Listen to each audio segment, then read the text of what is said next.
আল্লাহ পাকের শুকর যে মাওলাই কারীম আপনাকে আমাকে দুনিয়ার সমস্ত ফিতনা ফাসাদ থেকে পরিত্রাণ দিয়ে কোরআন ও হাদিসের মাজলিস, আলেম ওলামা, মুমিন মুত্তাকিন, জাকিরিন শাকিরিনদের গুরুত্বপূর্ণ এক দামি মাজলিসে আসার, বসার, বলার, শোনার তৌফিক আল্লাহ পাক দান করছেন। শুকরিয়া তাম সবাই বলি আলহামদুলিল্লাহ। এই মাজলিস অনেক গুরুত্বপূর্ণ, অনেক দামি। দুনিয়ার মধ্যে যারা দামি হয় তাদেরকে গার্ড অব অনারের ব্যবস্থা করা হয়। আপনারও দামি হওয়ার কারণে আল্লাহর তরফ থেকে ফেরেশতাদের মাধ্যমে গার্ড অব অনার হিসাবে ফেরেশতারা গোটা এরিয়াকে ঘিরে ফেলাইছে। ওয়া নবী হুরায়রা রাদিয়াল্লাহু তাআলা আনহু قال رسول الله সাল্লাল্লাহু আলাইহি ওয়াসাল্লাম। বললেন না সবাই সাল্লাল্লাহু আলাইহি ওয়াসাল্লাম? নবী আলাইহিস সালাতু ওয়াস সালামের উপরে জীবনে একবার দুরূদ পড়া ফরজ। মাজলিসের প্রথম নবী আলাইহিস সালাতু ওয়াস সালামের উপরে নাম শোনার পরে তার উপরে দুরূদ পড়া ওয়াজিব। নামাজের মধ্যে দুরূদ পড়া সুন্নাত। একই মাজলিসে বারবার নবী আলাইহিস সালাতু ওয়াস সালামের নাম শোনার পরে দুরূদ পড়া মুস্তাহাব। ইমাম তহাবী রাহমাতুল্লাহ আলাইহি ফরমান, যতবার নবী আলাইহিস সালাতু ওয়াস সালামের নাম শোনা হবে ততবারই দুরূদ পড়া ওয়াজিব। কিন্তু ফতোয়া আগের উপরে। এরপরেও দেখা যায় আমার নবীর নাম শোনার পরে অনেকেই দুরূদ পড়েন নেই। ইমাম তহাবী রাহমাতুল্লাহ আলাইহি কিন্তু ওয়াজিব বলছেন, যদিও ইমামে কারকি রাহমাতুল্লাহ আলাইহি ফতোয়া অনুযায়ী একই মাজলিসে বারবার নবী আলাইহিস সালাতু ওয়াস সালামের নাম শোনার পরে দুরূদ পড়া কি ভাই? আর প্রথম শুনলে ওয়াজিব। জীবনে একবার পড়া আলহামদুলিল্লাহ। নামাজের মধ্যে সুন্নাত। এত মাসআলা, কিন্তু ফজিলত কি? নবী আলাইহিস সালাতু ওয়াস সালামের উপর আপনি একবার দুরূদ পড়বেন, আমার আল্লাহ পাক সাথে সাথে 10টা রহমত নাযিল করবেন। কলা রাসূলুল্লাহ সাল্লাল্লাহু আলাইহি ওয়াসাল্লাম। এতক্ষণ কি পড়াইছে আপনাদেরকে? এরপর সাল্লাল্লাহু আলাইহি ওয়াসাল্লাম পড়বেন না? কলা রাসূলুল্লাহ সাল্লাল্লাহু আলাইহি ওয়াসাল্লাম। আলহামদুলিল্লাহ। এই ওয়াজ একটা মাত্র বললাম, আমল করালাম, ঠিক না? মুহাদ্দিসিনে কেরামের অনেক দাম। মুহাদ্দিসরা অনেক সম্মানিত, ইজ্জাতওয়ালা। কেন? বহুবিধ কারণ আছে। এর মধ্যে একটা কারণ, তারা বেশি বেশি দুরূদ পড়ে। পৃষ্ঠায় পৃষ্ঠায়, লাইনে লাইনে কলা রাসূলুল্লাহ সাল্লাল্লাহু, কলা রাসূলুল্লাহ সাল্লাল্লাহু, কলা রাসূলুল্লাহ। এই পৃষ্ঠায় পৃষ্ঠায় দুরূদ পড়ার কারণে মুহাদ্দিসরা দামি হয়ে গেছে। কাজে আমরাও যদি দুরূদ বেশি পড়ি আমরাও কি হয়ে যাব? দামি হয়ে যাব। কলা রাসূলুল্লাহ সাল্লাল্লাহু আলাইহি ওয়াসাল্লাম। মা মিন কওমিন ইসতামাউ ইয়াসকুল্লাহ তাআলা لا يريد কি ওয়ান আবি হুরায়রা রাদিয়াল্লাহু আনহু قال قال رسول الله صلى الله عليه وسلم ان لله ملائكه يطوفون في الطرق يلتمسون اهل الذكر فاذا وجدوا قوما يذكرون الله تعالى تنادوا هلموا الى حاجتكم فيحبونهم بأزنة السماء الدنيا। ফেরেশতারা জিকিরের মাজলিস পাখনা দিয়া ঢাকতে ঢাকতে, ঘিরতে ঘিরতে প্রথম আসমান পর্যন্ত গোটা এরিয়াকে ফেরেশতারা ঘিরে ফেলেছে। বুখারীর মধ্যে রওয়ায়াত আছে। এই হাদিসের শেষে আল্লাহ পাক ফেরেশতাদের সাথে বিভিন্ন প্রশ্ন এবং জবাব দেওয়ার পরে সিদ্ধান্ত দেন, উশহিদুকুম আন্নী ক্বাদ গাফারতু লাহুম। ফেরেশতারা সাক্ষী থাক, গোটা মাজলিসের বান্দাদের গুনাহ খাতা সব মাফ করে দিয়েছে। ইয়াকুলুল মালাকু মিনাল মালাইকাতি ফীহিম ফুলানুন লাইসা মিনহুম ইন্নামা জাআ লিহাজাতান ইয়াকুলুল্লাহু আযজা ওয়া জাল্লা হুমুল জুলাসা লা ইয়াশকা জালিসুহুম রাহুল বুখারী। অন্য রওয়ায়াতের মধ্যে আছে গুনাহ খাতা মাফ নয়, আল্লাহ পাক সমস্ত গুনাহকে নেকের দ্বারা পরিবর্তন করে দেন। মা মিন কওমিন ইসতামাউ ইয়াসকুল্লাহ তাআলা লা ইউরিদুনা বিযালিকা ইল্লা ওয়াজহাহু ইল্লা নাদাহুম মুনাদি মিনাস সামাই আন কুমু মাগফুরাল লাকুম কদ বুদ্দিলাস সাইয়্যাতুকুম হাসানাত। তিবরানির মধ্যে মাসনাদ আহমদের মধ্যে রওয়ায়াত আছে। সময় সংক্ষিপ্ত, আলোচনাও সংক্ষিপ্ত, আর এলেমেরও তো কম, সময়েরও কম। কাজে অল্প সময় কথা শুনতে হবে, অনুধাবন করতে হবে, বুঝতে হবে, আমলের জন্য নিয়াত করতে হবে। ঠিক না ভাই? কথাগুলি যদি শরিয়াত সম্মত হয়, কথাগুলি যদি শরিয়াত সম্মত হয় গ্রহণ করতে হবে, আর শরিয়াতের উল্টা পাল্টা খেলাফ হলে প্রত্যাখ্যান করতে হবে। লা তুআতা লিমাখলুকিন ফি মাসিয়াতিল খালিক। গুনার উপরে মুমিন কাউর কথা মানতে পারে না, যদিও সেই গুনার আদেশ বাবা করুক না কেন, গুনার আদেশ মা করুক না কেন, ওস্তাদ করুক না কেন, নেতা করুক না কেন, স্বামী স্ত্রীকে করুক না কেন, পীর মুরিদকে করুক না কেন, বড় ছোটকে করুক না কেন, প্রেসিডেন্ট প্রজাকে করুক না কেন, যদি আদেশ গুনার হয় তাহলে মোমেন সেই গুনার আদেশ মানতে বাধ্য নয়। কি কথা ঠিক না? কাজে আদেশ যদি গুনার হয় প্রত্যাখ্যান হবে, যদি শরিয়াত সম্মত হয় গ্রহণ করতে হবে। সুম্মা জাআলনাকা আলা শারিয়াতিন মিনাল ফাত্তাবিহা ওয়ালা তাত্তাবিহুল্লাযিনা লা ইয়ালামুন। আল্লাহ পাক বলেন, হে আমার নবী, আমি আপনাকে যে শরিয়াতের উপর প্রতিষ্ঠিত করেছি, ফাত্তাবিহা, সেই শরিয়াতের অনুসরণ অনুকরণ আপনি করুন। ওয়ালা তাত্তাবিহুল্লাযিনা লা ইয়ালামুন, জাহেল মূর্খ যারা নিজেদের নফসের খেয়াল খুশি অনুযায়ী ফতোয়া দেয়, আলোচনা করে, মানুষের সামনে বক্তব্য পেশ করে, এই জাহেলদের অনুসরণ অনুকরণ আপনি ওয়ালা তাত্তাবিহুল্লাযিনা লা ইয়ালামুন, যারা জানে না, বুঝে না, কোরআন হাদিসের জ্ঞান নাই, জ্ঞান থাকলেও হাওয়া নফস, নিজের নফস যা বলে সেই অনুযায়ী সেই ইত্তেবা করে, তাদের ইত্তেবা অনুসরণ আপনি করবেন না। তাহলে শরিয়াত সম্মত হলে কি করব ভাই? আর শরিয়াতের উল্টাপাল্টা খেলাফ হলে আলহামদুলিল্লাহ, ধন্যবাদ। বয়ান তো বুঝতেছেন দেখা যায়। আমি যে আয়াত শরীফ তেলাওয়াত করেছি, আল্লাহ পাক বলেন, ওয়ামা আরসালনাকা ইল্লা রাহমাতাল লিল আলামিন, আপনাকে আমি প্রেরণ করেছি গোটা দুনিয়ার জন্য কি হিসাবে? জোরে বলেন, রহমত। রেহেম থেকে রহমা, ঝুঁকে যাওয়া, দয়ালু, মেহেরবান। কি কথা ঠিক না? একে গোটা দুনিয়ার শান্তিকে রহমত বলা হয়, ঠিক না? সালামের এক অর্থ আছে রহমতের মধ্যে। তা আপনাকে দুনিয়াতে আমি শান্তির দূত হিসেবে প্রেরণ করেছি। কিসের দূত হিসাবে? কোথার জন্য?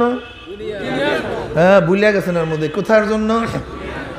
রহমাতাল লিল আলামিন, গোটা দুনিয়ার জন্য, কোনো এক জাতির জন্য নয়, শুধু মুসলমানদের জন্য নয়, শুধু মুমিনদের জন্য নয়, শুধু মুসলমানদের জন্য নয়, শুধু মানুষের জন্য নয়।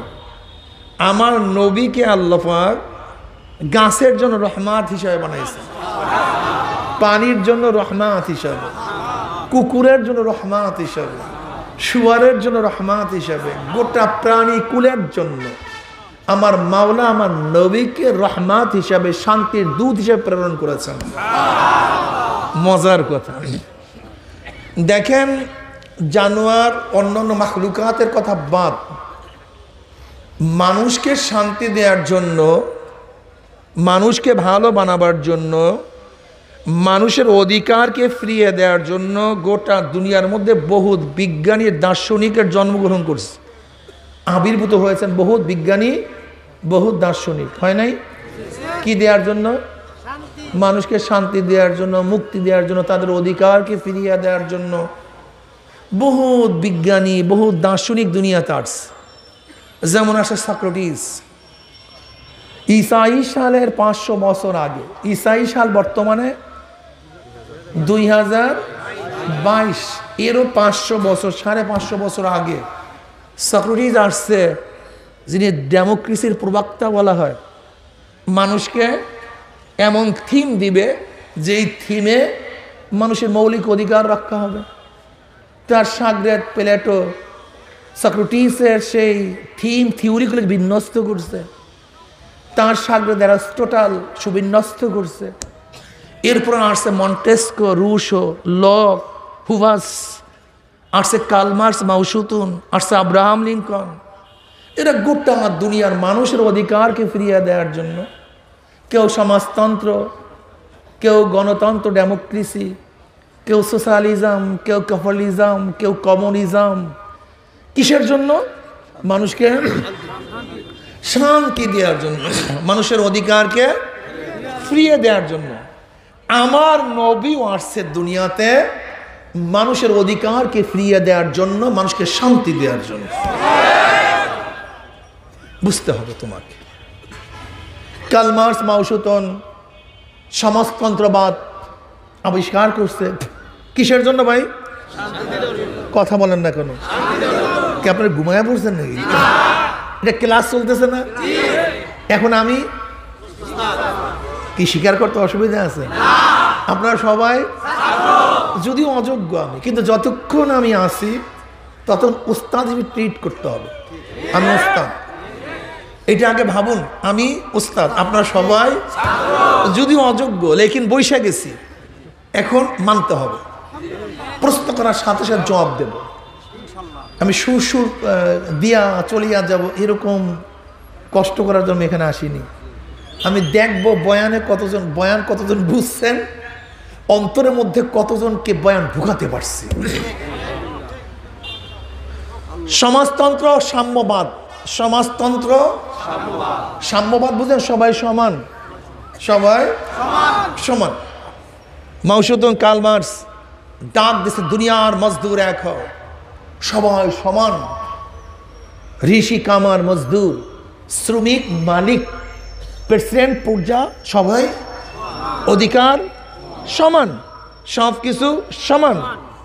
ব্যাস গরিবরা চিন্তা করছে মালিকও যেই খানা খাবে, আমি শ্রমিকই একই খানা খাবো। মালিকরা যে বস্ত্র পরিধান করবে, আমিও একই বস্ত্র পরিধান করব। মালিকও যেই ঘরে থাকবে, আমি একই ঘরে থাকব। বাদশা যেই ঘরে থাকবে, আমি একই ঘরে থাকবো। ও মজার স্লোগান।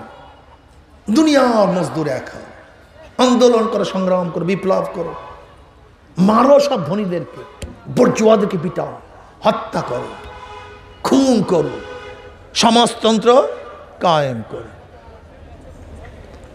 বাস, রাশিয়ার মধ্যে সমস্ত বিপ্লব হয়ে গেছে লেনিনের নেতৃত্বে, লক্ষ লক্ষ মানুষ হত্যা করার ভিত্তিতে। লেকিন প্রশ্ন হলো এই, রাশিয়ার প্রেসিডেন্ট যেই খানা খায়, সেই দেশে প্রজা কি একই খানা খায়? সমান নাই। রাশিয়ার প্রেসিডেন্ট যেই বস্ত্র পরিধান করে, সেই দেশের প্রজারা কি একই বস্ত্র পরিধান করে? সমান নাই। রাশিয়ার প্রেসিডেন্ট যেই ঘরে থাকে, সেই দেশের প্রেসিডেন্ট কি, প্রজারা কি একই ঘরে থাকে? সমান। খানার মধ্যে, বস্ত্রের মধ্যে, ঘরের মধ্যে, শিক্ষার মধ্যে, চিকিৎসার মধ্যে, বাসস্থানের মধ্যে নাই। তো সমান কোথার থেকে? বুয়া কথা বলেন না। জনাবে মুহাম্মদ রাসূলুল্লাহ সাল্লাল্লাহু আলাইহি ওয়াসাল্লাম ফতে মক্কা বলেন সবাই সমান, ভেদাভেদ নেই। রঙের মধ্যে ভেদাভেদ নেই, কে সুন্দর কে কালো, আজকের থেকে শেষ। কে মালিক কে গোলাম, আজকের থেকে কে কুরাইশি কে নন কুরাইশি, আজকের থেকে সব সমান। দেখেন আমার নবীর স্লোগানের সাথে বাস্তবতার মিল আছে কি নেই? আমার নবী আলাইহিস সালাতু ওয়াস সালাম যখন সাহাবাদের মধ্যে বসা থাকতেন, বাহিরের লোক যারা আমার নবীকে চিনত না, তারা বুঝতেই পারতো না কে নবী আর কে সাহাবি, কে বাদশা, কে প্রজা। একই দস্তারখানে খানা খাইতাম, একই দস্তারখানে একই পোশাক পরিধান করতেন। খন্দকের ময়দানে আপনারা জানেন সাহাবায়ে কেরাম রিদওয়ানুল্লাহি তাআলা আলাইহিম আজমাইন অভিযোগ দিছেন, ইয়া নবী আল্লাহ পেটে ক্ষুধা, ক্ষুধার্ত খুবই, খানা দেন। ক্ষুধার তাড়নায় পেটের মধ্যে পাথর বাঁধছি। নবী আলাইহিস সালাতু ওয়াস সালাম দেখেন হ্যাঁ পাথর বাঁধা। নবী নিজের কাপড়টা উঠে দেখেন সাহাবাদের পেটের মধ্যে একটা, আমার নবীর পেটের মধ্যে দুইটা। আবু হুরায়রা রাদিয়াল্লাহু রাওয়ায়াত করেন, আমি খুব ক্ষুধার্ত, আহলুস সুফফার লোক। আবু হুরায়রা রাদিয়াল্লাহু তাআলা আহলুস সুফফার লোকগুলি এলেম তলবের জন্য সর্বোচ্চ ত্যাগী, এলেম অন্বেষণের জন্য সর্বোচ্চ ত্যাগী। এদের কাজই ছিল এলেম অর্জন করা, অন্য কোনো কাজ ছিল না। এদের খাওয়ান পরানোর দায়িত্ব ছিল আমার নবীর উপরে। ব্যাস, এরা তোলাবা এলেম, তলেবে এলেম, সব সময় নবীর দিকে তাকায়া থাকতো। আমার নবী কি বলে কি করে শুনতো, মানতো, সামেনা ওয়া আতানা। ব্যাস। আবু হুরায়রা রাদিয়াল্লাহু ফরমান, আমি ক্ষুধার্ত, খানা নাই। নামাজ পড়ার পরই মসজিদের বাহিরে রাস্তায় বসে গেছি। কিসের জন্য? এই পথ দিয়ে কেউ যাবে, আমাকে দেখবে, অনুভব করবে যে আমি ক্ষুধার্ত, আমাকে নিয়ে খানা খাওয়াবে, এই আশায় আমি বসে গেছি। আমি রাস্তার ধারে বসছি। ওমর ইবনে খাত্তাব রাদিয়াল্লাহু তাআলা বের হইলেন। আমি তাকে সালাম করলাম, তিনি সালামের জবাব দিলেন। আমি তাকে একটা মাসআলা জিজ্ঞাসা করছি। আবু হুরায়রা ফরমান, মাসআলার জবাব আমার জানা ছিল, কিন্তু উদ্দেশ্য কি? এই মাসআলা বয়ান করার সময় ওমর ইবনে খাত্তাব আমার দিকে তাকাবেন, আমার চেহারার দিকে তাকাবেন, অনুভব করবেন আমি ক্ষুধার্ত, আমাকে দাওয়াত দিবে, এই আশায় মাসআলা জিজ্ঞাসা করছি, কিন্তু মাসআলা আমার জানা ছিল। ওমর ইবনে খাত্তাব রাদিয়াল্লাহু সালামের জবাব দিলেন, মাসআলার জবাব দিলেন, কিন্তু আমাকে দাওয়াত দিলেন না। আমি বুঝতে পারছি তার ঘরেও আমাকে খাওয়াবার মতো কিছু নেই। এরপরে বের হয়েছে আবু বকর সিদ্দিক রাদিয়াল্লাহু তাআলা। আমি তাকে সালাম দিলাম, সালামের জবাব দিছে। আমি মাসআলা জিজ্ঞাসা করছি একই আশা, কিন্তু তিনিও মাসআলার জবাব দিচ্ছেন, কিন্তু আমাকে দাওয়াত দিলেন না। আমি বুঝতে পারছি তার ঘরেও কিছু নেই। তোলাবা, তারা এলেম অর্জন করার জন্য কি সাধনা করছে, আর তুমি এবং আমি এলেম অর্জন করার জন্য কি সাধনা করতেছি, এই হাদিস থেকে তোমাকে আমাকে বুঝতে হবে। এরপর সরদার দো আলম আলাইহিস সালাতু ওয়াস সালাম বের হয়েছেন।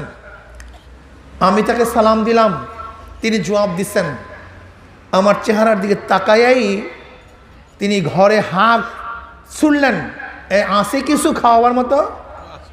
আপনারা জানেন আহলুস সুফফা এবং নবী আলাইহিস সালাতু ওয়াস সালামের ঘরের মধ্যে মাঝখানে একটা পর্দা ছিল, এবং মসজিদে নববীর এবং আমার নবীর হুজরার মধ্যে শুধু একটা পর্দা ছিল। ডাক দিছে, ঘরের মধ্যে কিছু আছে? ঘরের থেকে জবাব আসছে, এক পেয়ালা দুধ হাদিয়া হিসাবে আসছে। কয় পেয়ালা দুধ? এক পেয়ালা দুধ।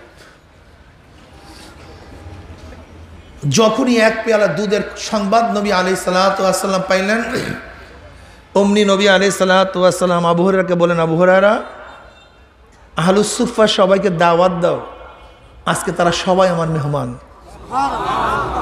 আবু হুরায়রা রাদিয়াল্লাহু চিন্তা করলেন, মাত্র এক পেয়ালা দুধ, আর আহলুস সুফফার মধ্যে প্রায় 70-এর উপরে লোক আমাকে দাওয়াত দেওয়ার জন্য বলছে।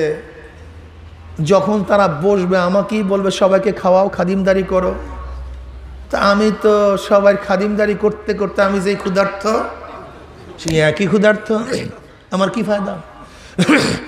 কিন্তু নবীর আদেশ অমান্য করার কোনো সুযোগ নেই। সাহাবায়ে কেরাম রিদওয়ানুল্লাহি তাআলা আলাইহিম আজমাইন নবীকে কেমনভাবে মানতেন? হ্যাঁ, কোন ইশকাল করতেন না, এটা কেন করব, কেন বলছেন, কেনই বা করব, এই সমস্ত কেন নেই। এই সমস্ত কেন টেন নাই, বলছে করছে। এর নাম সাহাবী। খবরদার সাহাবীদেরকে কেউ গালি দিয়েন না, সাহাবীদেরকে ঘৃণা করিয়েন না। আল্লাহ আল্লাহ, খবরদার খবরদার, সাহাবীদেরকে কেউ গালি দিয়েন না, সাহাবীদেরকে কেউ গালি দিয়েন না। খুব মারাত্মক অবস্থা। আল্লাহ আমাদের সবাইকে মাফ করে দাও। হযরত আবু হুরায়রা রাদিয়াল্লাহু ফরমান, আমি সবাইকে ডাকলাম, সবাই বসছে। আমার ধারণা অনুযায়ী নবী আলাইহিস সালাতু আমাকেই বললেন, আবু হুরায়রা বন্টন করো। আমি বন্টন করা শুরু করলাম। প্রথম এক সাহাবীর কাছে দুধের পেয়ালা নিয়ে গেছে। ক্ষুধার্ত সাহাবী পেয়ালার থেকে চুমুক দিছে, এক চুমুকি কারবার সারা, পেট পুড়া ফেলাইছে। আমার কাছে পেয়ালা ফেরত দিছে। ওই সত্তার কসম, যার কুদরতে হাতের মধ্যে আমার জীবন, পেয়ালার থেকে এক ফোঁটা দুধ কমে নেই। এবার আমি দ্বিতীয় জনের কাছে নিয়ে গেছি। সে পেট পুড়িয়া সেই পেয়ালার থেকে পান করছে, আমাকে ফেরত দিছে, কিন্তু এক ফোঁটা দুধও কমে নেই। তৃতীয় ব্যক্তির কাছে নিয়ে গেছি, একই অবস্থা। চতুর্থ ব্যক্তির কাছে একই অবস্থা। এরকম করতে করতে সমস্ত আহলু সুফফারা এক পেয়ালা দুধের থেকে সবাই পান করছে, কিন্তু এক ফোঁটা দুধও কমে নাই। এবার নবী আলাইহিস সালাতু ওয়াস সালাম বললেন, আবু হুরায়রা পান করো। আমি পান করলাম, পেয়ালা ফেরত দিলাম। তাহলে আবু হুরায়রা আবারও পান করো। আমি বললাম, ইয়া নবী আল্লাহ, পেটে তো জায়গা নেই। তাহলে আবারও করো। আবারও পান করলাম, পেয়ালা ফেরত দিলাম। তাহলে আবু হুরায়রা আবারও পান করো। আমি বললাম, জায়গা তো নাই। কারণ আবারও পান করো। আবারও আমি কিছু পান করলাম, পেয়ালা ফেরত দিলাম, কিন্তু এক ফোঁটা দুধও সেখান থেকে কমে নেই। এরপরে নবী আলাইহিস সালাতু ওয়াস সালাম সেখান থেকে দুধ পান করলেন, সবাইকে খাওয়াইয়া ওই একই পেয়ালার থেকে নিজেও দুধ পান করলেন। সাম্যতা, ঠিক না? আজকে আমাদের দেশের হাজারো যুবক, হাজারো সন্তান, স্কুল কলেজ ইউনিভার্সিটির সন্তানেরা সাম্যবাদ পড়ে, লেকিন আমার নবীর সাম্যবাদ সম্পর্কে তারা ধারণাই রাখে না, জানেই না, কিচ্ছু বুঝে না। নবীকে চিনলই না। আমরা 5 ওয়াক্ত নামাজে সাম্যতার বাস্তব ট্রেনিং দেই। নামাজের মধ্যে গোলাম সামনে, মালিক পিছনে। সিজদার সময় মালিকের মাথা লাগছে গোলামের পায়ের সাথে।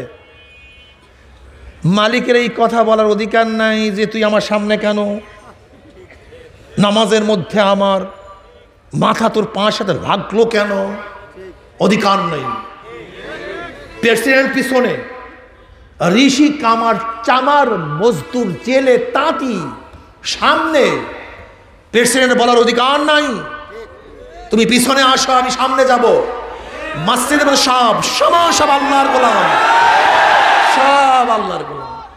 আমরা সাম্যতা শুধু মুখেই বলি না, বাস্তব ট্রেনিং দিই। ইসলাম চিনলাম না, বুঝলাম না, সমস্যাই সমস্যাই। গোলাম জাত গোলাম, ইমামতি দাঁড়ায় গেছে,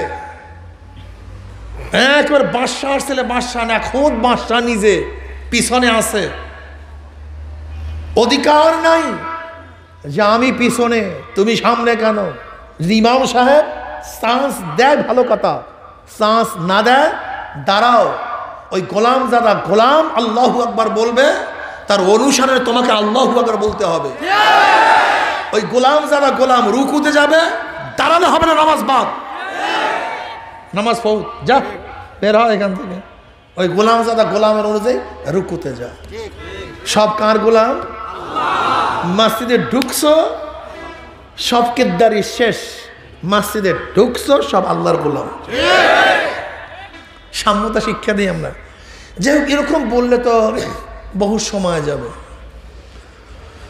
কিন্তু আজকে মুসলমানের সন্তানরা ইসলাম বুঝে না, ইসলাম বুঝে না। ওমর ইবনে খাত্তাব রাদিয়াল্লাহু কি বলছেন, আমার খেলাফতের আমলে ফোরাতের কুলেও যদি একটা উট পানিবিহীন মারা যায়, একটা কুকুর না খেয়ে মারা যায়, আমি ওমরকে জবাব দিতে হবে। হ্যাঁ ওমর, একটা কুকুর না খেয়ে মারা গেল কেন, একটা উট না খেয়ে মারা গেল কেন? তোর খেলাফতের মধ্যে, তোর এরিয়ার মধ্যে যেখানে মুসলমান একটা কুকুরের চিন্তা করে, একটা গরুর চিন্তা করে, একটা জানোয়ার উটের চিন্তা করে, সেখানে আজকে মানুষ মানুষের চিন্তা করে না। মানুষ মানুষের চিন্তা। ওমর ইবনে খাত্তাব রাদিয়াল্লাহু তাআলা তো রাতে বের হইতেন, প্রজাদের অবস্থা দেখতেন। হঠাৎ দেখে মরুভূমির মধ্যে আগুন, কোন বেদুইন আবার ঢুকছে এখানে। গিয়া দেখে একটা মহিলা ড্যাগের মধ্যে পানি দিয়া আগুন জ্বালাইতেছে, আর বাচ্চাগুলি ট্যাঁ করে কাঁদতেছে, কিন্তু পাতিলের মধ্যে কোনো খাদ্য নেই, শুধু পানি। ওমর ইবনে খাত্তাব রাদিয়াল্লাহু বললেন, এই মহিলা কি করতেছে, কোথাকার থেকে আসছে? বলে আসছে অমুক জায়গার থেকে। করতেছে কি? ড্যাগের মধ্যে পানি জ্বালাই, কোনো খাদ্য নেই, পানি জ্বালাও কেন? বলে আল্লাহ পাক ওমরকে মাফ করুক, খলিফাতুল মুমিনকে মাফ করুক, কিয়ামতের ময়দানে তার সাথে দেখা হলে আমি তার বিরুদ্ধে কেস দায়ের করব। বলে কেন, কি হয়েছে? বলে দেখো আমার বাচ্চাগুলি ক্ষুধার্ত, তাদেরকে খাওয়াবার মতো কিছু আমার কাছে নাই, আমি পানি জ্বালাইতেছি, বাচ্চাগুলি আমার পানি জ্বালানো দেখবে যে কিছু পাক হইতেছে, এই অপেক্ষা করতে করতে ঘুমায়া পড়বে, আমি তাদের কিছু খাওয়াবার মতো আমার কাছে কিছু নাই, তো এর জন্য পানি জ্বালাইতেছি। ওমর ইবনে খাত্তাব রাদিয়াল্লাহু বলে আল্লাহ আমাদেরকে মাফ করুক। ওমর, তোমার সংবাদ না জানলে খাদ্য পুষাবে কিভাবে? সে তোমার সংবাদ জানে না তো। ওমর যদি আমার সংবাদ নাই জানে, তাকে খলিফা হইতে বলছে কি? যদি আজকে এই কথা কোনো মেম্বারকে বলতাম, কোনো চেয়ারম্যানকে বলতাম, পিঠে চামড়া তুলে ফেলাইতো। এমপি সাহেবকে বলতাম, আমাকে জেলে ঢুকাইয়া ফেলাইতো। মিনিস্টারকে বললে গুম করে ফেলাইতো, খুন করে ফেলাইতো। কিন্তু ওমর ইবনে খাত্তাব রাদিয়াল্লাহু আনহু একটা মহিলা বেদুইন, গরিব, খাদ্য নাই, সে তর্ক করতেছে, অথচ তাকে সে চিনে না। মহিলা ওমরকে চিনে না। ওমর ইবনে খাত্তাব রাদিয়াল্লাহু কথা বাড়ালেন না, সোজা বাইতুল মালের দিকে দৌড়, সময় নাই। বাইতুল মাল থেকে বস্তার মধ্যে আটা নিলেন, গম নিলেন, জব নিলেন, ঘি নিলেন, খাজুর নিলেন, চিনি নিলেন, কিছু অর্থ করি নিলেন, বিশাল বস্তা। এবার ওমর ইবনে খাত্তাব রাদিয়াল্লাহু তাআলা তার খাদেমকে বললেন, গোলামকে বললেন, দাও আমার মাথার মধ্যে উঠায়া দাও। খাদেম বলছে, কি বলেন? আমাকে দেন, আমার কাঁধে উঠায়া নেই। ওমর ইবনে খাত্তাব কি জবাব দিয়েছিলেন? মুসলমান, এটা মাথার মধ্যে নাও, এটা ব্রেনের মধ্যে ঢুকাও। ওমর ইবনে খাত্তাব জবাব দিয়েছিলেন, এ গোলাম, কিয়ামতের ময়দানে আমার গুনার বোঝা কি তুমি বহন করবা? কিয়ামতের ময়দানে আমার গুনার বোঝা তো আমাকেই বহন করতে হবে, কাজে আমাকে বহন করতে দাও। ওমর ইবনে খাত্তাব রাদিয়াল্লাহু তাআলা বস্তা উঠাইলেন, কাঁধের মধ্যে নিয়ে দৌড়, সেখানে গিয়া পানির মধ্যে আটা দিলেন, চবড়ি দিলেন, ঘি দিলেন, সারিত নামীয় এক সুন্দর আরব্য খাদ্য তৈরি করলেন। রাবি বলেন, খাদ্য পাকাবার জন্য ওমর ইবনে খাত্তাব রাদিয়াল্লাহু তাআলা আগুনের মধ্যে এমনভাবে ফুকাইতেছিলেন, তার দাড়ির থেকে ধোঁয়া বেরোতেছিল, এইভাবে ফুকাইতেছিলেন। কিছুক্ষণ পরে খাদ্য তৈরি হয়ে গেছে, মহিলাকে খাওয়াইলেন, বাচ্চাদেরকে খাওয়াইলেন। এবার বাচ্চারা ক্ষুধার্ত, বাচ্চারা এত সুস্বাদু খাদ্য খেয়ে আনন্দ ফুর্তির মধ্যে রেগে গেছে। এখন মহিলা বলছে, আরে যদি ওমর খলিফা না হইয়া তুমি খলিফা হইতা, কতই না সুন্দর হইতো। বলে সেখানে গেলে হয়তো আমাকে দেখতে পারবা, পরিচয় দিলেন না। ওমর ইবনে খাত্তাব রাদিয়াল্লাহু তাআলা বাকি খাদ্য অর্থ তাদেরকে দিয়া রওনা করছে। কিছু দূর যাওয়ার পরই আবার দাঁড়াইছে, দাঁড়ায় বাচ্চাদের দিকে তাকায় আছে। খাদেম বলতেছেন, আপনি কেন দাঁড়াইছেন? বলে, যে বাচ্চাগুলি এতক্ষণ ক্ষুধার তাড়নায় কাতরাইতে ছিল, তারা এখন খানা খাওয়ার পরে আনন্দ ফুর্তি করতেছে, এটা আমার কাছে দেখতে খুব ভালো লাগতেছে। এজন্য দেখতেছে সাইয়্যিদুল কওমে খাদিমুহুম, কওমের সদ্দার্থ কওমের খাদেম হয়, খাদেম হয়। আজকে সাম্যতা কোথায় খোঁজ করি? আজকে দেশকে শান্তি দেওয়ার জন্য তোমরা কত নেতার পিছনে ঘোরো, কত আদর্শের পিছনে ঘোরো, ডেমোক্রেসির পিছনে ঘোরো, ক্যাপিটালিজমের পিছনে ঘোরো, কমিউনিজমের পিছনে ঘোরো, সেকুলারিজমের পিছনে ঘোরো, কিন্তু ইসলামের পিছনে কেন ঘুরতেছো না? কারণটা কি? ইসলামের পিছনে ঘুরতেছো না কেন? কারণটা কি? আমি গেলাম এক মাহফিলে, এক ব্রিলিয়ান্ট ছাত্র আমার কাছে দোয়া চাওয়ার জন্য আসছে। হুজুর আমাকে দোয়া করেন, আমি যেন দেশ এবং জাতির খেদমত করতে পারি। আমি বললাম, ভাই তুমি চমৎকার দোয়া চাইছো, অনেক ভালো এক দোয়া চাইছো, লেকিন তোমার দোয়াটা তো পূর্ণ না, অপূর্ণ দোয়া। ছেলে আমার দিকে তাকায় আসছে। আমি বললাম, বাবা দেশ ও জাতির খেদমত কি হিন্দুরা করে না? তাহলে হুজুর করে, খ্রিস্টানরা করে, ইহুদিরা করে, নাস্তিকরা করে, বৌদ্ধরা করে, শিখরা করে, তা তুমি তো মুসলমান, তোমার স্বতন্ত্রতা কোথায়? হিন্দুরাও দেশ ও জাতির খেদমত করে, ইহুদিরাও করে, নাস্তিকরা, তুমি তো মুসলমান, তোমার মধ্যে তো একটা ভিন্ন থাকা চাই, ভিন্নতা থাকা চাই, স্বকীয়তা থাকা চাই, স্বতন্ত্র থাকা চাই। এখন ছেলে আমার দিকে তাকায় আস। আমি বললাম, তুমি এইভাবে বলো যে হুজুর আমি দোয়া চাই ইসলাম দেশ ও জাতির যেন খেদমত করতে পারি। বাড়বে কি? কথা বলেন, ইসলাম দেশ ও জাতি। সবাই বলেন কি? ইসলাম কি খেদমত ভাই?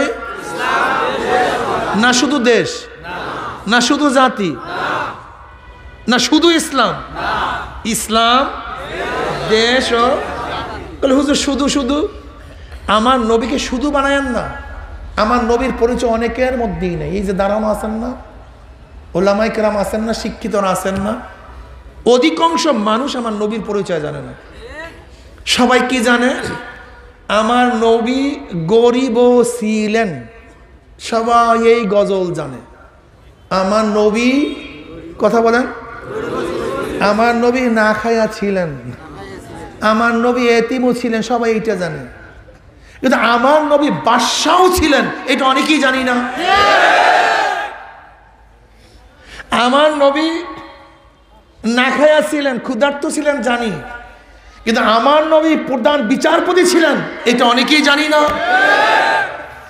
আমার নবী এতিমও ছিলেন, এটা সবাই জানি, কিন্তু আমার নবী প্রধান সেনাপতি ছিলেন, এটা অনেকেই জানি না।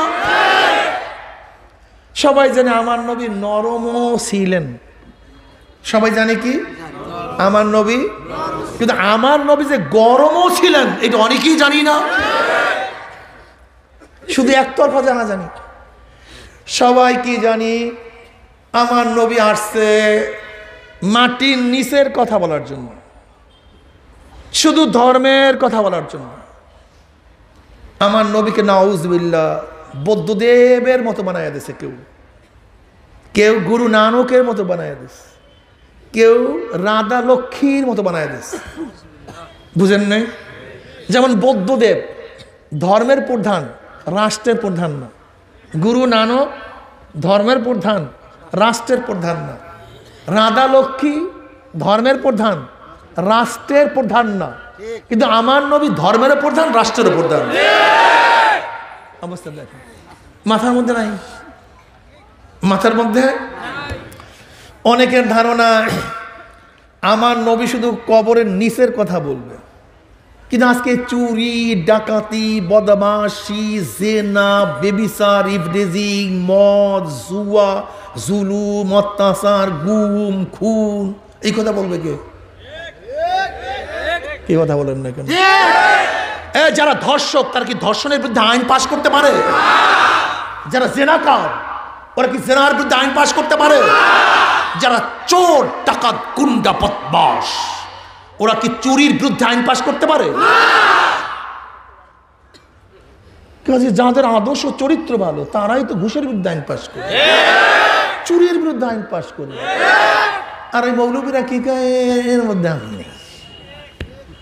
وعن أبي هريرة رضي الله عنه قال قال رسول الله صلى الله عليه وسلم إذا اتخذ الفيء دوالا والأمانة مغنما والزكاة مغرما وتعلم الغير الدين وأعطى الرجل امرأته وعق أمه وأدنى صديقه وأقصى آباه وظهرت أصوات في المساجد وساد القبيلة فاسقهم وكان زعيم القوم أرذلهم وأكرم الرجل مخافة شره وظهرت القيانات في المعازف وشربت الخمور ولعن آخر هذه الأمة أولها فليرتقب عند ذلك ريحا حمراء وزلزلة وخسفا ومسقا وقصفا وآيات تتابعوا كنظام قطع سلك فتتابع رواه الترمذي।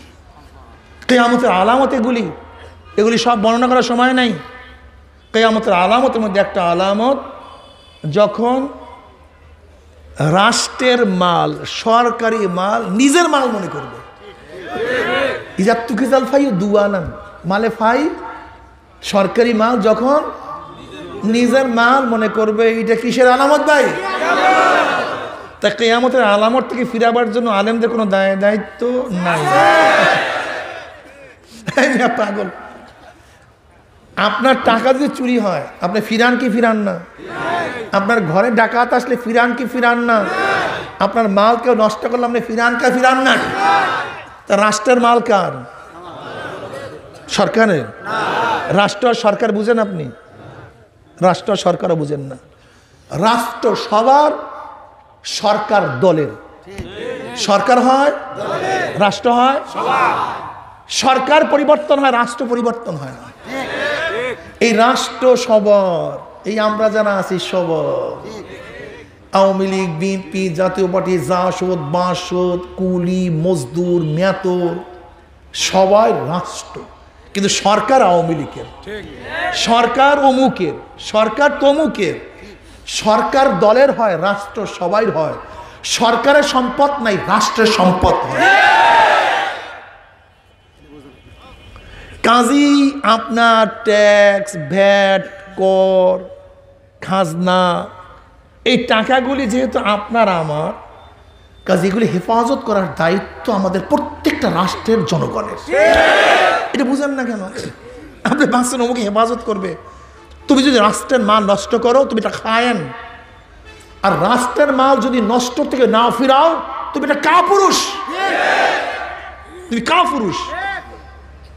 আমান কুতিলা দুনা মালি ফাওয়া শাহীদুন আমান কুতিলা দুনা ইরজিহি ফাওয়া শাহীদুন। যে তার মালকে রক্ষা করার জন্য মারা যাবে সেও তো শহীদ। কাজী রাষ্ট্রের মাল তো আমার, ফিরাও না কেন? আজকে এক মন্ত্রী, পরিকল্পনা মন্ত্রী, সে কি বলছে? পরিকল্পনা কি বলছে? বাজেট করি 100 টাকা, গ্রামে পৌঁছে 10 টাকা, 90 টাকা পথের থেকে শিয়াল কুকুর সব খাইয়া বলায়।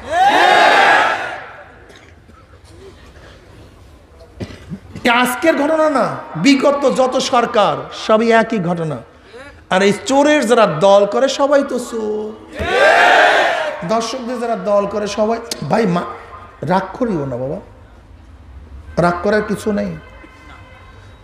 আমাদেরকে সচেতন হতে হবে, বুঝতে হবে আমরা কি করতেছি। সব চুরি হয়ে যেতেছে, ডাকাতি হয়ে যেতেছে, নস্যাৎ হয়ে যেতেছে, অথচ আজকে আলেম ওলামাদের কোনো খবর নাই। দেখেন, কার্ল মার্কস, মাওসুদুন আব্রাহাম লিঙ্কন, এদের শুধু গবেষণা দুনিয়া দুনিয়া দুনিয়া দুনিয়া, কথা বলেন। কবরের নিচে কি হবে? কার্ল মার্কস, মাওসুদুন কোনো বক্তব্য দিছে নাকি? বৌদ্ধদেব, গুরু নানক, অমুক তমুক, শুধু ধর্ম ধর্ম ধর্ম ধর্ম, পরকাল পরকাল পরকাল পরকাল, রাষ্ট্রের কোনো বক্তব্য নাই। আমাদের দেশের একদল লোক আছে যারা শুধু রাষ্ট্র রাষ্ট্র, কি খাবে, মানুষ বাঁচবে, অমুক করবে, তমুক করবে, তমুক করবে, সমুক করবে। কিন্তু কবরে কি হবে, কিয়ামতে কি হবে, এরকম কোনো বক্তব্য তাদের মধ্যে। এ আমার আওয়ামী লীগের বন্ধুরা, আমার আওয়ামী লীগের বাবারা, এ বিএনপির বাবারা, জাতীয় পার্টি জাসদ মাসুদের বাবারা, আচ্ছা বলো তো তোমার নেতারা বা তোমার দল কি একদিনে এই বক্তব্য দিছে খবরদার এই কথা কইস না কবরে আযাব হবে, এই কথা এই কাজ করিস না কিয়ামতের মধ্যে ধরা খাবি, এই খবরদার জান্নাতে কিভাবে যাবি, জাহান্নামে কিভাবে বাঁচবি? খোদার কসম করে বলো, এই কথা কি তোমার দল কোনোদিন বলছে? তোমার নেতারা কোনোদিন বলছে? তার মানে সারাদিন দুনিয়া কথা বলেন, দুনিয়া দুনিয়া। কিন্তু মুসলমান কি শুধু দুনিয়া নিয়ে চিন্তা করতে পারে? মুসলমানের বড় চিন্তা তো আখিরাত, আমার পরকালে কি হবে। ওরা আছে শুধু দুনিয়া দুনিয়া। আর একদল আছে আমাদের শুধু কবর কবর কবর কবর। কিন্তু আমার দুনিয়াতে কিভাবে থাকবো, বাঁচবো, চলবো, আমার ম্যাজিস্ট্রেট কোর্টের অবস্থা কি, হাইকোর্টের অবস্থা কি, সুপ্রিম কোর্টের অবস্থা কি, জজ কোর্টের অবস্থা কি, বেচা বিক্রির অবস্থা কি, বিচারের অবস্থা কি, কাজার অবস্থা কি, সংসদের অবস্থা কি, এই চিন্তা ওর মাথার মধ্যেই নাই। তোমার মাথার মধ্যে গোবর ঢুকছে। তুমি আলেম নাও, তুমি ইসলাম বুঝো নাই, আমার নবীকে চেনো নাই, ইসলামের পরিপক্কতা তোমার মধ্যে নাই। বরং আমরা কি মনে করি, নিজেদেরকে এই সিয়াসতের সাথে জড়ানোটাকে দুনিয়ার কাজ মনে করি। আল্লাহ আমাদের সবাইকে মাফ করে দেবে। নিজেকে দরবেশ মনে করি। তুমি দরবেশ নও, তুমি দরবেশ হাঁটছ। আজকে তোমার সামনে এত জুলুম, অত্যাচার, অবিচার হচ্ছে। তুমি কি বুখারীর ওই রওয়ায়াত দেখো নাই? এক বস্তিকে আল্লাহ পাক জিবরাইলকে বললেন উল্টায়া দে, উল্টায়া দে। জিবরাইল আলাইহিস সালাম আসছে উল্টাবার জন্য, আবার ফেরত গেছে। বলে আল্লাহ তুমি যেই বস্তিকে উল্টাবার জন্য বলছো, ওই বস্তির মধ্যে একজন আবেদ এক সেকেন্ডের জন্য তোমাকে ভুলে না, কি করব? বলে ওকে শুদ্ধা। বলে আল্লাহ তোমার এত বড় গোলাম, তাকে শুদ্ধ উল্টায় দেবো? বলে হ্যাঁ। বলে কেন? বলে এত অপকর্ম হয়, এত ইসলামের বিরুদ্ধে কাজ চলে, ওর ভুরুও নড়ে নাই, ও কল্পনাও করে নাই, চিন্তা করে নাই, ওকে শুদ্ধ উল্টায় দে।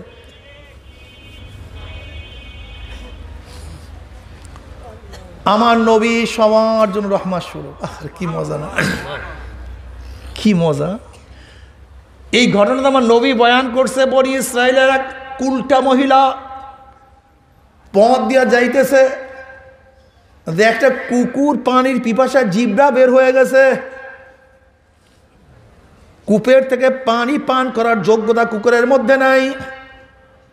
ওই কুলটা মহিলা, অসৎ মহিলা, নিজের পায়ের চামড়ার মোজা খুলিয়া মাওলার মাখলুকাত হিসাবে যখন কুকুরকে পানি পান করাইছে, আমার মাওলা ডাক দে বলে, আমার মাখলুককে যেহেতু শ্রদ্ধা সম্মান দেখাইলি, আমি মাওলা পাক রব্বুল আলামিন তোর পিছনের সমস্ত গুনাহ খাতা মাফ করে দিয়েছি।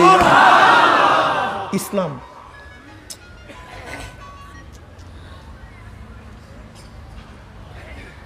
ইসলাম কুকুরকে অবৈধভাবে মারার হুকুম ইসলাম দেয় নাই, বরং অবৈধভাবে কুকুরকে একটা বাড়ি দিল, তোমাকে গুনাহ করতে, তুমি গুনাহগার হয়ে যাবা।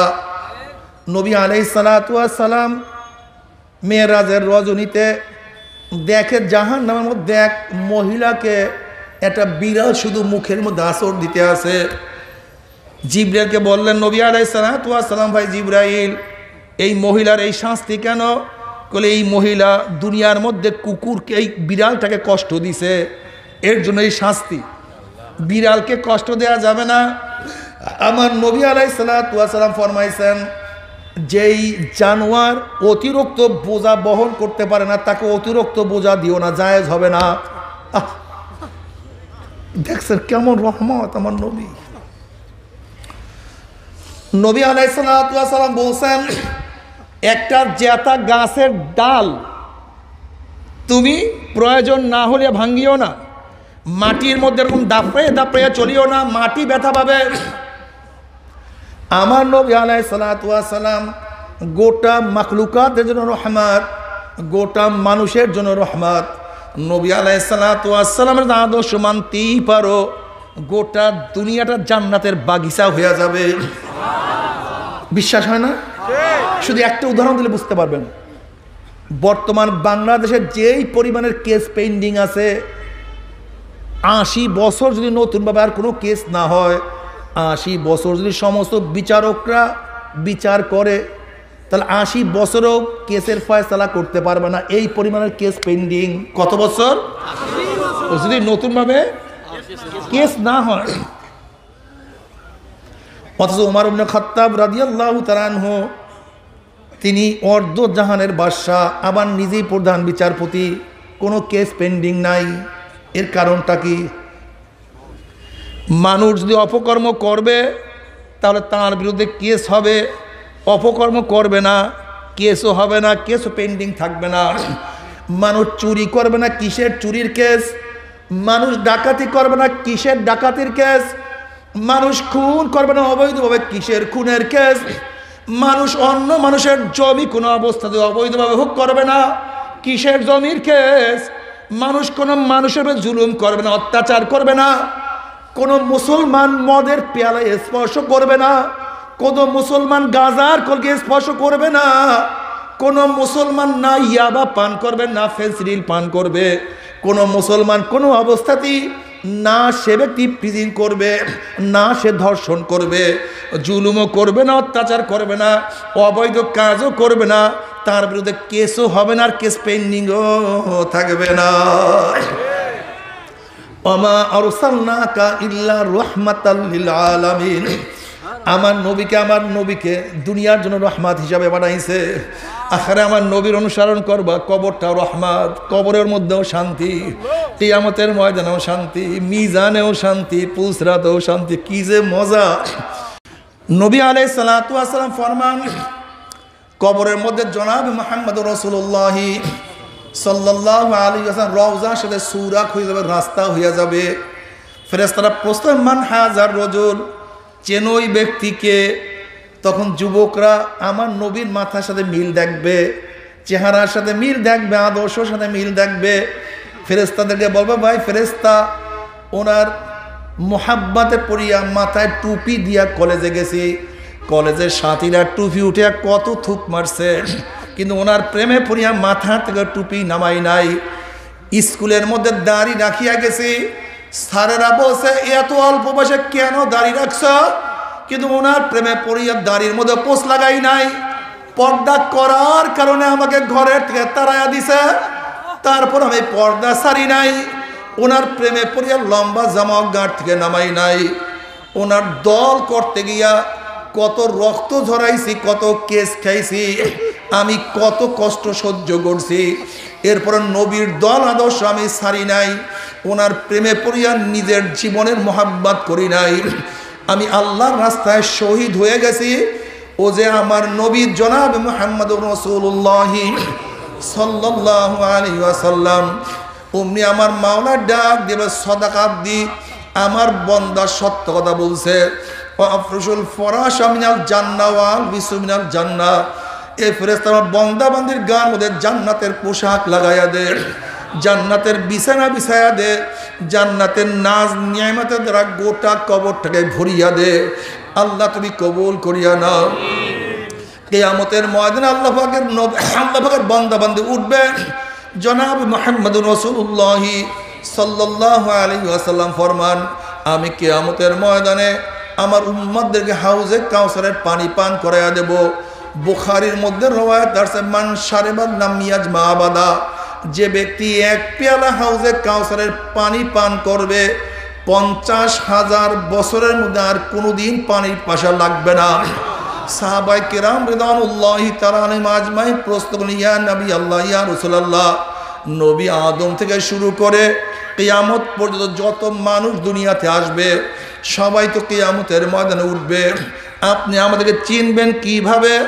নবী আলাইহিস সালাতু ওয়াস সালাম বললেন, হে আমার সাহাবারা, লক্ষ লক্ষ ঘোড়ার মধ্যে কোনো একটা ঘোড়ার কপাল যদি চাঁদ থাকে, পাগুলি সাদা থাকে, ওই ঘোড়া বের করতে কোনো অসুবিধা হয় নাকি? বলি, ইয়া নবী আল্লাহ, ইয়া রাসূলুল্লাহ, ওই ঘোড়া বের করতে কোনোই তো অসুবিধা হয় না। নবী আলাইহিস সালাতু ওয়াস সালাম বললেন, কিয়ামতের ময়দানে আমার উম্মতের সিজদার জায়গা থেকে নূর চমকাইতে থাকবে। উজুর জায়গাগুলি সব নূরে আলোকিত হয়ে যাবে।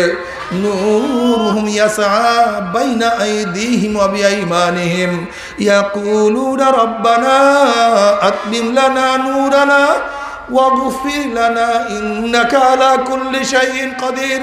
তাদের ডাইনে নূর, বামে নূর, সামনে নূর, নূরের মধ্যে দৌড়াল মাওলায় কই, আমার মাওলায় কই।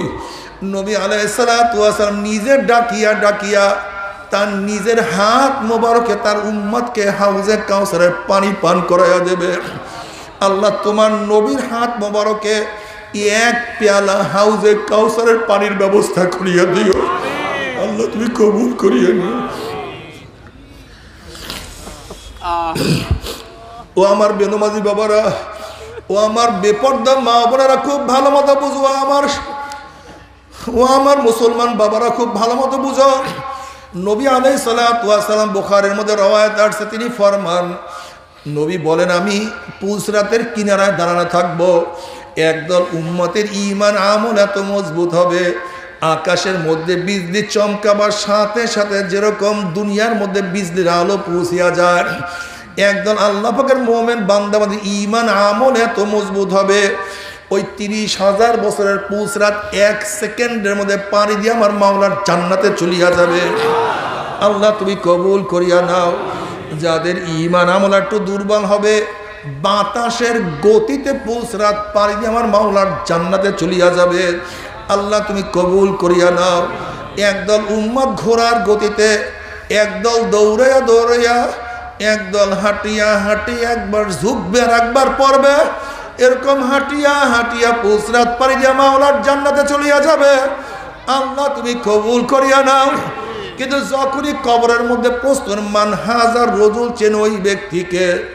নাফরমান দেখবে আমার নবীর মাথার সাথে নাফরমানের মাথার কোনো মিল নাই, আমার নবীর চেহারার সাথে নাফরমানের চেহারার মিল নাই, আমার নবীর পোশাকের সাথে নাফরমানের পোশাকের মিল নাই, আমার নবীর দলের সাথে নাফরমানের দলের কোনো মিল নাই, আমার নবীর আদর্শ নীতির সাথে নাফরমানের আদর্শ নীতির কোনো মিল নাই, আমার নবীর সাথে নেতার কোনো মিল নাই। তখন নাফরমান আমার নবীকে চিনতে পারবে না। নাফরমান বলবে, হা হা লাদরি, আমি ওনাকে চিনি না, ওনার সাথে আমার কোনো পরিচয় নাই, আমি ওনাকে চিনি না। অমনি আমার মাওলার ডাক দিয়ে বলবে, কাযাবা আদুল্লাহ, আমার দুশমন মিথ্যা কথা বলছে, এ কবরের মাটি চাপ দে। অমনি কবরের দুই পাশের মাটি এত জোরে চাপ মারবে, চাপের চুরি এক পাজরের হাড্ডি আর এক পাজরে লাগাইয়া ফেলাইবে। এ সাপ জড়াইয়া ধর। অমনি 99টা সাপ আসিয়া প্যাঁচ মারবে, আল্লাহ মাফ করিয়া দাও। এ ফেরেশতারা কবরের মধ্যে আগুন ধরাইয়া দে। অমনি গোটা কবরটা হুফরাতুম মিন হুফারাইন্নার একটা জাহান্নামের কুয়া হইয়া যাবে।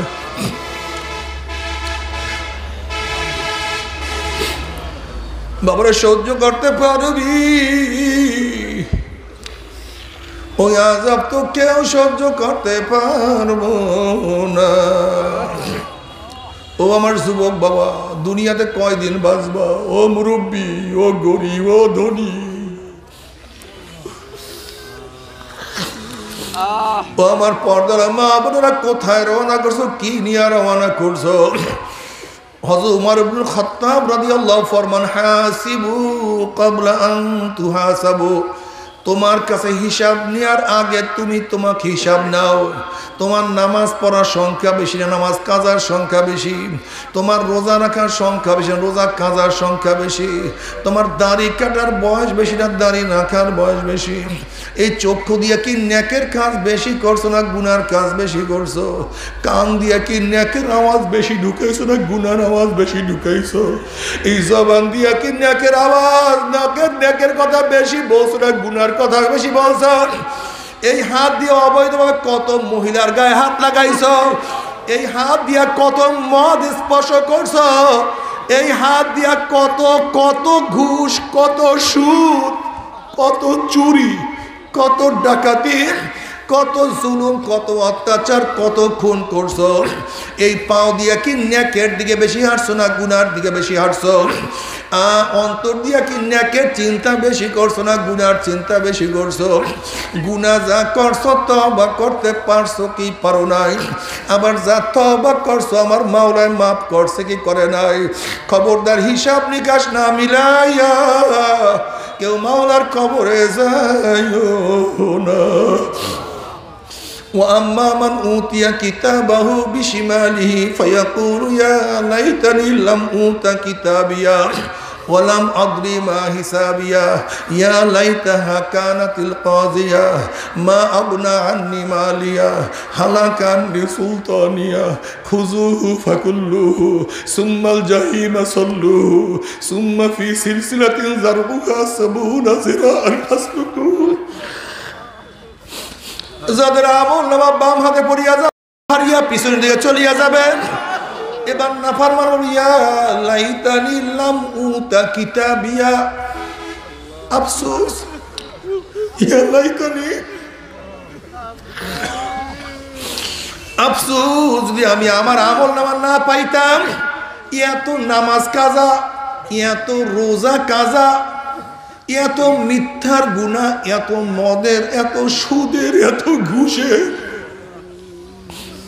এত খুনের, এত বিপর্যয়, এত জেনার, এত কবিরা গুনাহ। আরে যদি আমি আমার আমল নামা না পাইতাম, যদি আমি আমার আমল নামা না দেখতাম, যদি কবর আমার শেষ ঠিকানা হইয়া যাইতা,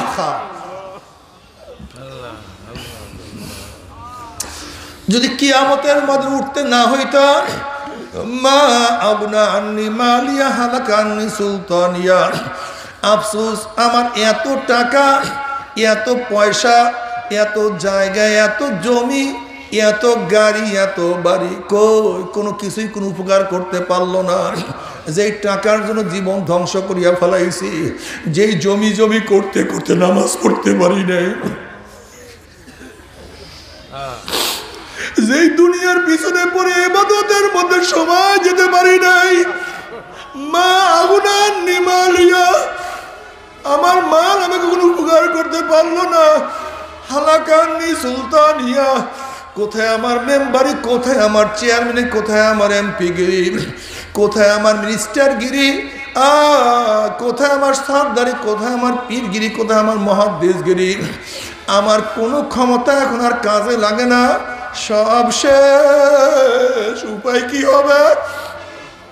যখন নাফরমান আফসোস করতে থাকবে, অমনি আমার মাওলা ডাক দিয়ে বলে খুজুহু ফাগুল্লুহু, এ ফেরেশতার নাফরমানকে ধর, ওকে বান্ধিয়া ফেলা। এই আদেশ দেওয়ার সাথে সাথে একদল জাহান্নামের ফেরেশতারা 70 গজ লম্বা লম্বা আগুনের শিকার লিয়া ওই নাফরমানকে পেঁয়াজ দিয়া ফেলাইবে।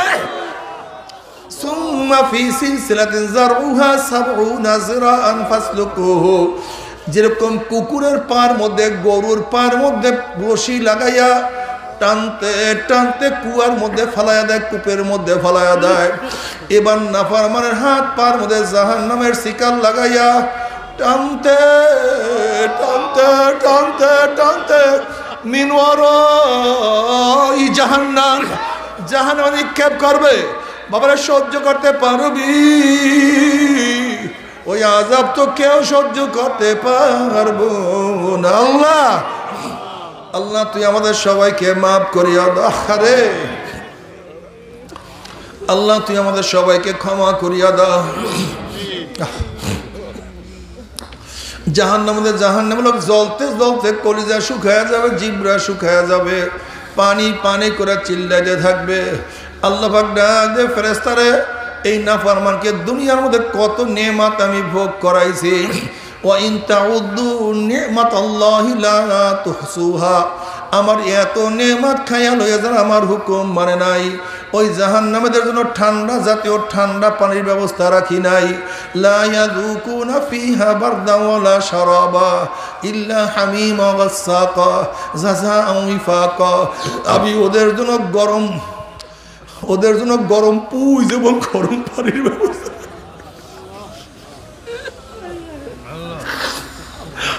পুঁজ এত গন্ধযুক্ত হবে, এত পচার পচা হবে। নবী আলাইহিস সালাতু ওয়াস সালাম ফরমান, দুনিয়ার কোন কর্নার থেকে জাহান্নামের এক বালতি পুঁজ দিয়ে ফালাইয়া দেওয়া হইতো, ওই এক বালতি পুঁজের গন্ধে গোটা দুনিয়ার মানুষ সব মারা যাইতো, একজনও বাঁচতে পারতো না। তাও আবার গরম হবে। নবী আলাইহিস সালাতু ওয়াস সালাম ফরমান, এত গরম হবে যখন জাহান্নামের চেহারা সামনে পানি এবং পুঁজ নিয়ে আসা হবে, পানি এবং পুঁজের গরমের চেহারার চামড়াটা খুলিয়া জাফাত করে পড়িয়া যাবে, এরপরও পানির তৃষ্ণা মিটবে না। যখন ডক ডক ডক ডক করিয়া পানি এবং পুঁজ গিলিয়া খেয়া ফেলাইবে, পেটের মধ্যে গিয়া নারী বুড়ি সব জ্বালাইয়া পোড়াইয়া গলাইয়া পিছনের রাস্তা দিয়া জুব জুব করে ফালাইয়া দিবে। আল্লাহ পাক কালামে পাকের মধ্যে ফরমান, লা ইয়ামুতু ফিহা ওয়ালা ইয়াহইয়া, মানুষ মরবেও না, মানুষ বাঁচবেও না, জীবন বাহির হবে কিন্তু বাহির হবে না। বাবারে সহ্য করতে পারবি? ওই জাহান্নামের এক সেকেন্ড আযাব কেউ তো সহ্য করতে পারবো না। আল্লাহ আল্লাহ তুই আমাদের সবাইকে মাফ করিয়া দাও।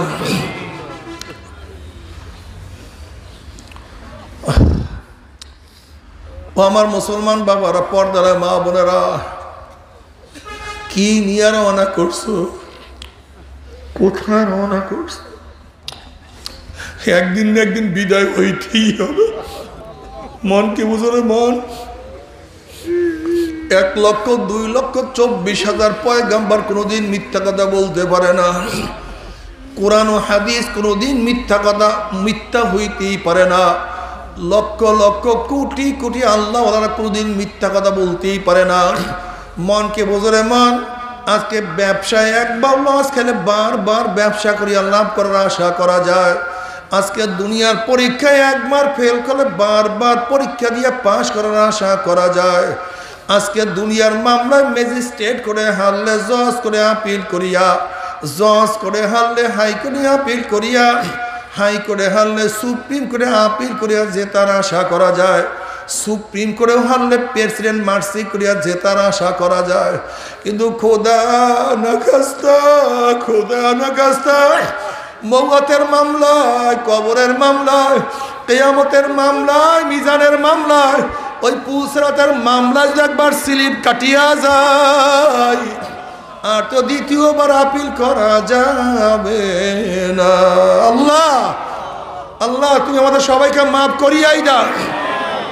তবে মোমেন মুসলমান বলতে সবাইরই মনে চায় গুনার থেকে ফিরিয়া নেক আমল করিয়া মাওলার জান্নাত কিন্তু সবাইরই যাইতে মনে চায়। গুনাহ নিয়া মাওলার জাহান্নামে কাউরি কিন্তু যাইতে মনে চায় না। কিন্তু কেনই বা আমরা নেক আমল করতে পারি না, কেনই বা গুনার কাম ছাড়তে পারি না? এর মূল কারণ হলো আপনার এবং আমার পিছনে নফস এবং শয়তান লাগিয়া রয়েছে। এই নফস এবং শয়তানকে ফেরার জন্য যে কোনো একজন হক্কানি আল্লাহর ওলির হাতে হাত দিতে হবে রে বাবা। খবরদার, বর্তমান জমানায় পীর মুরিদের নামে ভেজাল, ব্যবসা, দলাদলি, শিরক, বিদআত, হিংসা, হাসাদে পরিণত হয়ে গেছে। সমস্ত আল্লাহর ওলির একমত, যেই পীরের 5 জন মুরিদের মধ্যে কম পক্ষে 3 জনকে দেখবা আলহামদুলিল্লাহ সুন্নাত মুআফিক আমল আখলাক মজবুত হইয়া যাইতে আছে, গুনার কাম ছাড়তে আছে, নেকের আমল ধরতে আছে, কলব নরম হইয়া চোখে পানি আসতে আছে। বৃক্ষতর নাম কি, ফলে পরিচয়। আমি চরমোনাই বুঝি না, চরমোনায় দাওয়াত, প্রশংসা, প্রচার প্রসার করার জন্য আসিনি রে বাবা। চরমোনায় যাওয়ার তোমার কোনো দরকার নাই, কোনো দরকার নাই, কোনো দরকার নাই। তুমি যার কাছে গিয়া পারো গুনার কাম ছাড়ো, নেকের আমল ধরো, কলব নরম করিয়া চোখে পানি নিয়ে মাওলার কবরে যাইও। যেরকম দুনিয়ার ঘরে আগুন লাগলে পানি ছাড়া নিবানো যায় না, ঠিক তদ্রূপ তোমার এবং আমার গুনার দ্বারা যে জাহান্নামের আগুন জ্বলিয়া রইছে, চোখের পানি ও ছাড়া কিন্তু জাহান্নামের আগুন নিবানো সম্ভব না। কাজে বাবা, আমার জন্য দোয়া চাই, আমিও দোয়া করি। সবাই সবার জন্য প্রাণ খুলিয়া দোয়া করো, যেন কিয়ামতের ময়দানে আমরা সবাই একে অপরের গলা ধরিয়া যেন মাওলার জান্নাতে যাওয়ার তৌফিক দিয়ে দেয়। আল্লাহুম্মা আমিন।